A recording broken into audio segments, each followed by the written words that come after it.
अलीगढ़ से Lord of Buddha society का प्रतिनिधिमंडल पहुंचा जंतर मंतर जाकर प्रोटेस्ट में हुआ शामिल। धर्मेंद्र प्रधान इस्तीफा दो, धर्मेंद्र प्रधान इस्तीफा दो, पेपर लीक बंद करो,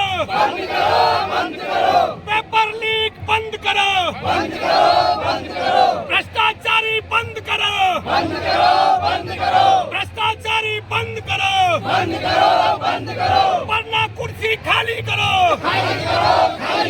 वरना कुर्सी खाली करो, अभी तली लड़ाई है, धर्मेंद्र प्रधान इस्तीफा दो, धर्मेंद्र प्रधान इस्तीफा दो, जय जय जय जय जय भीम, जय भीम, जय भीम, जय जय जय जय जय भीम, जय भीम, जय भीम। रख दिया लीक प्रधान जी, लीक प्रधान जी इसलिए रखा है क्योंकि पेपर लीक करते रहते हैं हर बार। लीक प्रधान, यस, लीक प्रधान इसलिए क्योंकि पेपर लीक करते रहते हैं, उनके लिए आम बात हो चुकी, आम चीज हो चुकी है। तो हम इनको यही नाम देंगे कि लीक प्रधान जी आप प्लीज रिजाइन दीजिए, अदरवाइज आगे आने वाला जो टाइम वो आपके लिए बहुत ही ज्यादा स्ट्रगल रहेगा। प्लीज मैं आई रिक्वेस्ट आप प्लीज रिजाइन दीजिए। Thank you. मीडिया वाले आए थे जिन्होंने ऐसे सवाल पूछे हुए आप लेकर आ रहे हैं, खालिद को लेकर आ रहे हैं।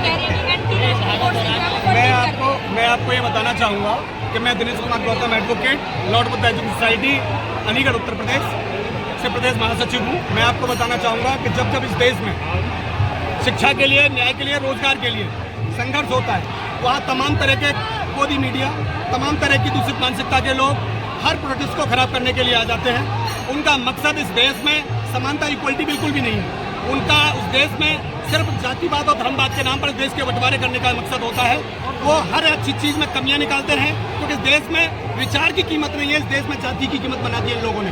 जब तक इस देश में जाति प्रधान देश रहेगा तब तक इस देश में न्याय किसी को नहीं मिलेगा। इसमें सबसे पहले अगर हमें कुछ खत्म करना होगा तो इस देश की जातियां खत्म करनी पड़ेंगी। जब इस देश से जातियां खत्म हो जाएंगी तो निसंदेह इस देश में समानता और इक्वलिटी की बात होगी। आज सोनम वांगचुक जी 21 दिन से जो अनशन पर बैठे हुए थे, इस देश में पहले भी प्रोटेस्ट हुए, लेकिन उनको कल मोदी सरकार के गुंडे जो पुलिस के रूप में आए थे उन्हें किडनैप करके ले गए, अरेस्ट किया गया उनको। ये इस देश के संविधान की हत्या है, इस देश के संविधान का खून है। अगर आज इस देश की जनता इस खून को अगर बर्दाश्त करेगी तो आने वाला समय, आने वाला भविष्य, उनके बच्चों का भविष्य खतरे में है। दुनिया की कोई ताकत उन्हें नहीं रोक सकती। जो लोग घर में बैठे हैं वो निश्चय आज सोच लें कि अगर आज वो रोड पे नहीं उतरे तो उनकी आने वाली पीढ़ियां, उनकी आने वाली औलादें कभी शिक्षित नहीं हो पाएंगी, उनको कभी इक्वलिटी नहीं मिलेगी, उन्हें कभी समानता नहीं मिलेगी।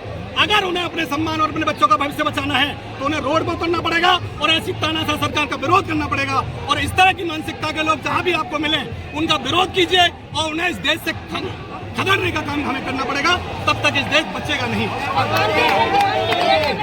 जिस तरीके से सोनम वांगचुक को लेकर गया और आंदोलन को दबाने की पूरी कोशिश की जा रही है, अनडिक्लेयर्ड इमरजेंसी इस समय देश में चल रही है, आपको लगता है? बिल्कुल, इस देश में इस समय संविधान नहीं चल रहा है, इस देश में दूसरी व्यवस्था चल रही है। इस देश में इमरजेंसी है और इस देश में इस समय मेरा अपना मानना है कि इस देश में राष्ट्रपति शासन लगना चाहिए, क्योंकि इस देश में बैठे हुए चाहे वो प्रधानमंत्री हो, गृह मंत्री हो या इस देश की तमाम व्यवस्था के तमाम पदों के मंत्री हो, वो इस सरकार को चलाने में पूरी तरह विफल है। इसलिए इस देश में राष्ट्रपति शासन लागू होना चाहिए। मेरा मानना तो ये है कि इस देश में सिर्फ धर्मेंद्र प्रधान का इस्तीफा लेने से कुछ नहीं होगा। इस देश में प्रधानमंत्री से इस्तीफा अगर हमें मांगेंगे तो वाकई ये देश सुरक्षित हो सकता है, ये देश बच सकता है। इसलिए मेरा मानना है कि इस देश का मोदी, इस देश का प्रधानमंत्री इस्तीफा दे।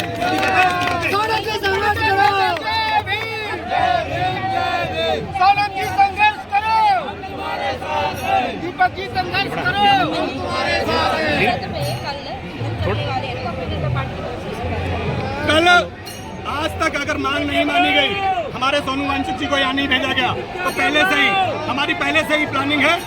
कल संसद में पूरी तरीके से, पूरी ताकत के साथ कल मार्च होगा और एक बड़े आंदोलन के साथ, क्योंकि आज सिर्फ एक आगाज है।